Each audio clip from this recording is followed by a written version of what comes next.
C Narayana Reddy పూర్తి పేరు సింగిరెడ్డి నారాయణ రెడ్డి. తల్లిదండ్రులు బుచ్చమ్మ మల్లారెడ్డి. మరియు ఈయన ఎక్కడ జన్మించాడు అంటే 1931 జూలై 29న రాజన్న సిరిసిల్ల జిల్లా హనుమాజీపేటలో జన్మించాడు.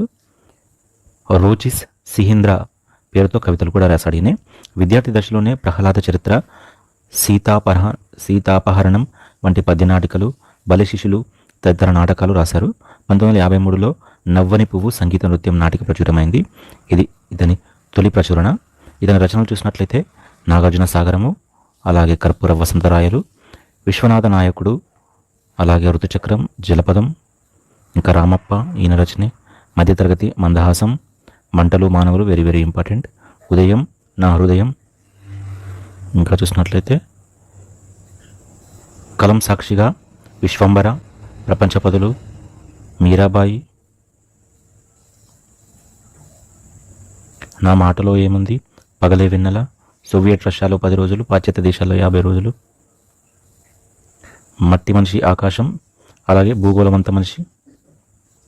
రామప్ప సంగీత నృత్య రూపకం అన్ని భారతీయ భాషల్లోకి అనువాదమైంది. ఇక ఈయన పొందిన పురస్కారాల గురించి చూసినట్లయితే 1973 మంటలు మానవుడు దానికి కేంద్ర సాహిత్య అవార్డు వచ్చింది. 1977లో భారత ప్రభుత్వం ద్వారా పద్మశ్రీ అవార్డు కూడా ఈయనకు వచ్చింది. 1978లో ఆంధ్ర విశ్వవిద్యాలయం ద్వారా కళా ప్రపూర్ణ పురస్కారం, రాజలక్ష్మి ఫౌండేషన్ పురస్కారం వచ్చింది. 1988లో విశ్వంబరకు జ్ఞానపీఠ అవార్డు లభించింది. 1992లో భారత ప్రభుత్వం ద్వారా పద్మభూషణ్ లభించింది.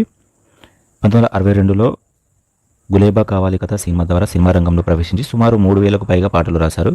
2015 సంవత్సరంలో కేంద్ర సాహిత్య అకాడమీ ఫెలోషిప్ అవార్డు లభించింది. ఇతని ప్రముఖ పాట రిమ్జిమ్ రిమ్జిమ్ హైదరాబాద్ రిక్షావాలా జిందాబాద్. ఇతర విషయాలు చూసినట్లయితే ఆంధ్ర తెలంగాణ సారస్వత పరిషత్కు అధ్యక్షునిగా పనిచేశారు. ఆంధ్రప్రదేశ్ అధికార భాషా సంఘం అధ్యక్షులుగా కూడా 1981లో పనిచేశారు. ఇది సి నారాయణ గురించి. సి నారాయణ రెడ్డి గారు